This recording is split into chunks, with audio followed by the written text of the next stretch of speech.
d'Honor si Singaporean Prime Minister Lawrence Wong sa Malacanang kahapon.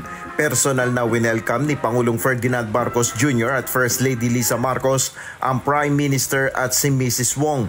Sa pagpupulong ni Pangulong Marcos at Prime Minister Wong, tinalakay ang lalo pang pagpapalakas ng ugnayan ng dalawang bansa. Umaasa si PBBM na makakatulong ng malaki ang Singapore sa pagpapalakas ng renewable energy sa Pilipinas. We are likewise seeking further achievements in our renewable energy sector, acknowledging how Singapore will remain a major partner in our aspiration to diversify our energy sources. I encourage Singapore to increase its investments in the renewable energy sector as part of our forward-looking bilateral agenda.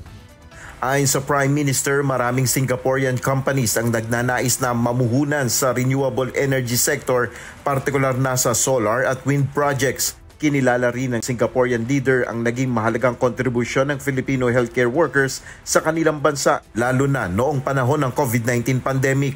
Kaya naman naghahanap ng paraan ng Singapore government upang masuportahan ang mga Pinoy na nagtatrabaho sa healthcare sector.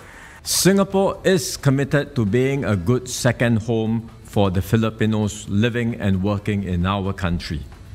The Ministry of Health is exploring ways to support Filipino healthcare workers in Singapore to upskill and eventually reintegrate into the Philippine healthcare system.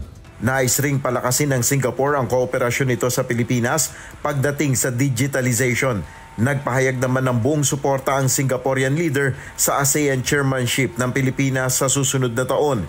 Ito ang kauna-unahang official visit ni Prime Minister Wong sa Pilipinas. Nel Maribuhok, UNTV News and Rescue, Diyos ang aming sandigan, serbisyo publiko ang aming pinahalagahan.